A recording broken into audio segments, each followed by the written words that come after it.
to be before you. And I'm sure we've all heard that Malawi is the warm heart of Africa. And I believe what makes us the warm heart of Africa is that we always acknowledge others. We never take for granted what anybody has done. So first and foremost, I must acknowledge the Canon Collins for giving me this rare privilege. Canon Collins scholars and alumna, in my view, are the best, some of the best in the world, some of the best in Southern Africa. And to be picked among those to stand before such distinguished fellows as you, it is a privilege and an honor that I do not take for granted. So thank you so much.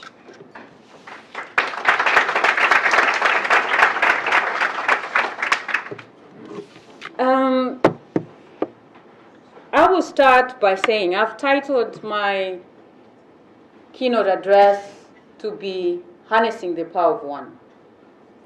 I believe all of us don't need to be told what that means, so I'm not going to the definitions. But I will share with you how I have learned that. I joined the ministry in April 2001. And by the end of that year, I knew what my dream was because of the problems that I saw and encountered. I wanted to be a director of public prosecutions. And yet, when I was honored to be offered that opportunity in 2010. At the time I was offered that opportunity, I would have been the first female director of public prosecutions, and I would have been the youngest ever in Malawi. I declined. Why did I decline? I declined because I was afraid. I had only been a lawyer, a prosecutor for 9 years. I knew that a director of public prosecutions would be responsible for all the prosecutions in Malawi. And I knew the levels of fraud that were there. I knew the quality of lawyers that these people hired.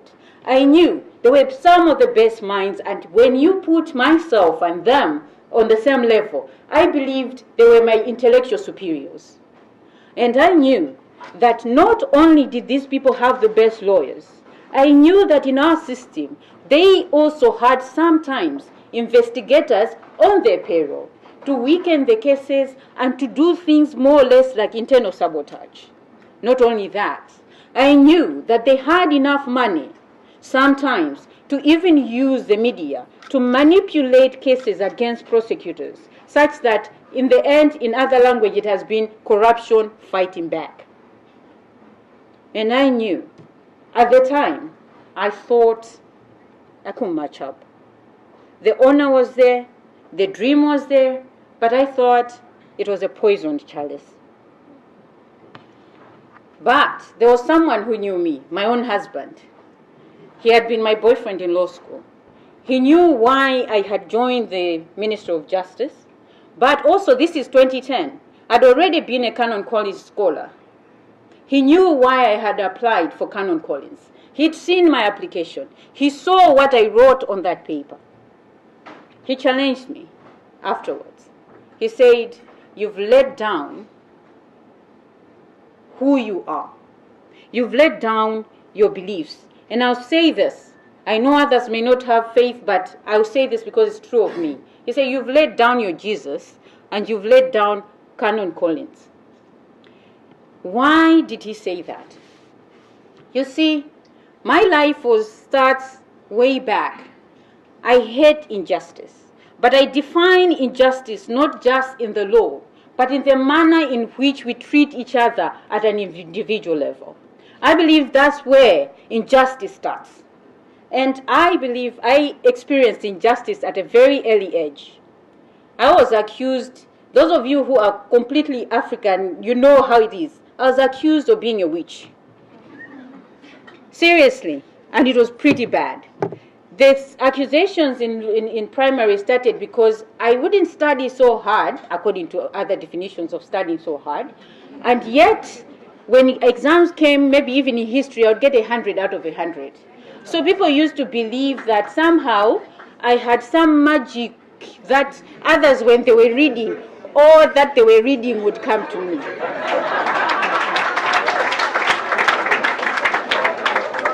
It was horrible. When I say it was horrible, please believe me. It was so horrible that when I was in secondary school, I wanted to commit suicide. Because life was just too bad. What's the use? When you're accused of witchcraft in my country, you're doomed. So there was a young girl. That's where I'm starting with an example of the power of one. She was only 15. She was my classmate. Actually, if somebody was working hard, she was. But she was a born-again Christian. One time I was so sad that she was so sad, she just said, I am going to end my life. I made the mistake of telling her that, but I'm glad I did. Because she preached what she had. She didn't have anything else other than her faith. Her faith in Jesus and what Jesus stands for. She shared that. She said, if this is happening to you, these people, I can tell you, the devil is against you. The devil knows Jesus has a plan for you. A plan that can transform even Malawi. Don't let him do this to you. Forget all these people. It's Jesus who gave you intelligence. Use it. That was the only friend who stuck to me at that time. Then I went to law school. Why did I want to do law? From then I realized there are bullies in society at every level. They bully us into some kind of silence, into some kind of fear. You can't even stand up for that which is right. You fear them. I decided there's so much that could be done, but maybe all I wanted was to use the law to stand up to the bullies for the sake of the poor. That was my target. So that's why I joined the Ministry of Justice. So when my husband was saying, you have betrayed your Jesus, he was saying, the bullies are now there. As Director of Public Prosecution, you can make a difference. Why then now are you cowering in fear? And Canon Collins. I did apply for Canon Collins in 2007, but I was told I was unsuccessful. Then something happened. Actually, Canon Collins wrote to me in 2008 to say, we didn't give you a scholarship because we had few scholarships. You should apply again. And in 2008, I always talk about it, that I didn't write first. I was written first. I was invited. But why is this important? There's something that Canon Collins has done. Someone cared enough for one person. I was just one statistic. But they know the impact of just having the one right person. And they're investing their money, investing their time in finding us out.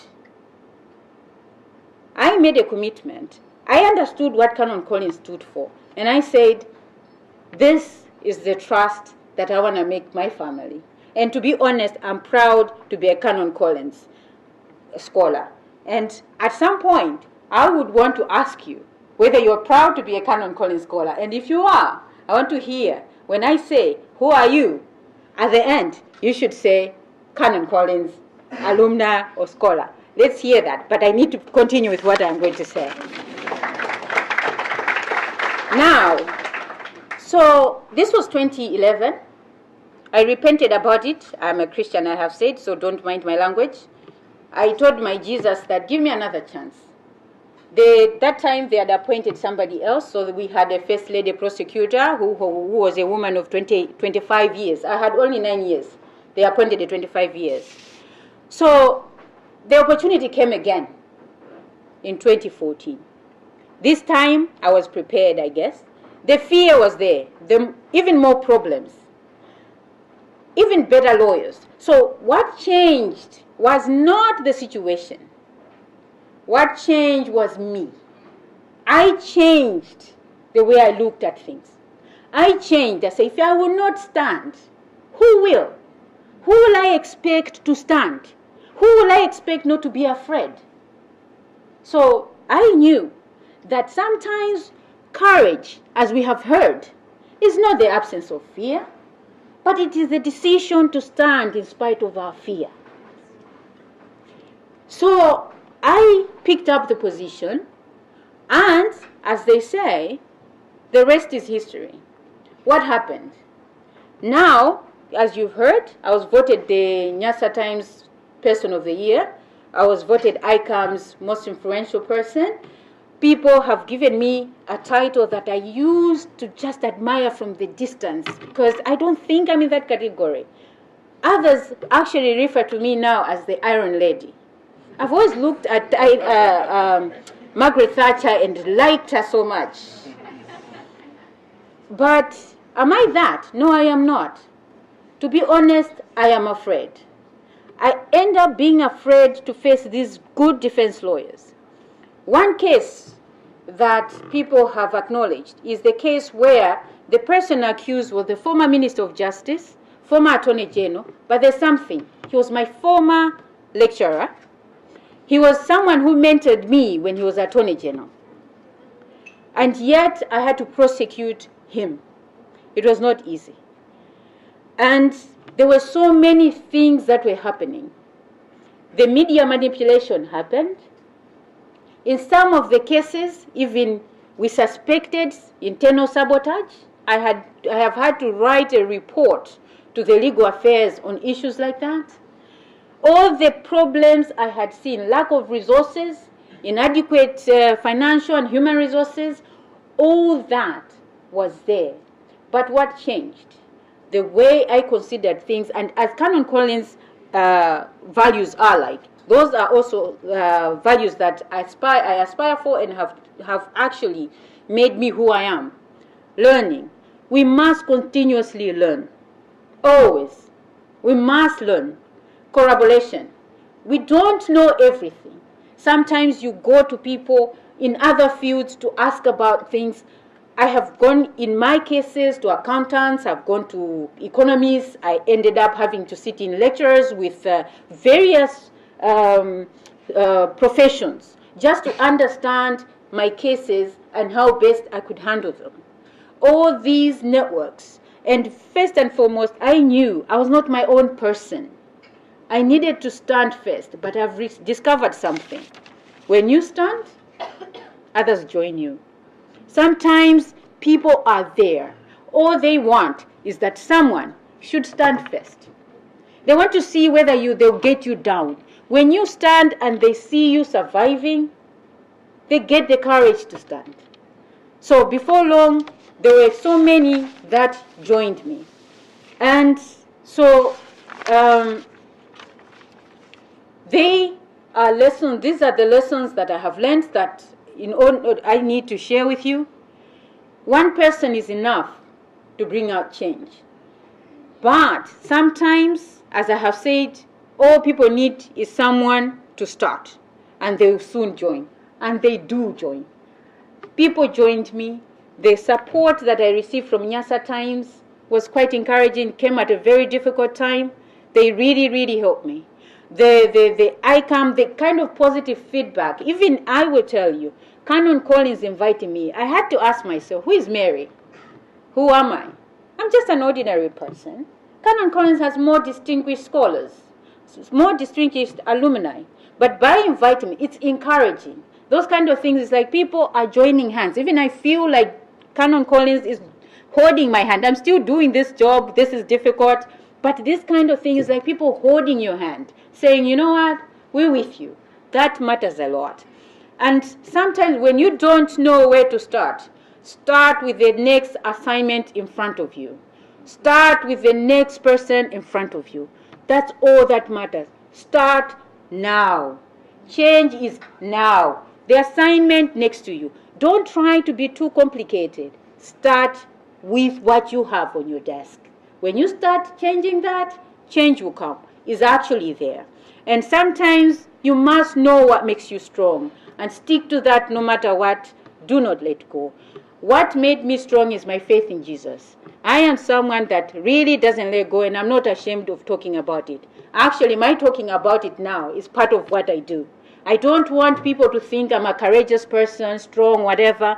I have taken my strength from my faith, and I will not allow anybody to take away that from me, because that's what has made me strong. So let's know what makes us strong, and don't compromise on that, because once you compromise, you are going soon down, because you're removing your armor. And so at the end of the day, what do I see? Canon Collins has invested in you. Believe me, they have trained their skills to identify potential. If you are a Canon Collins scholar, you are great potential. And you can make a change starting now. You just have to know that you have what it takes. So, who are you? Let me hear that. So, go and be that. Thank you.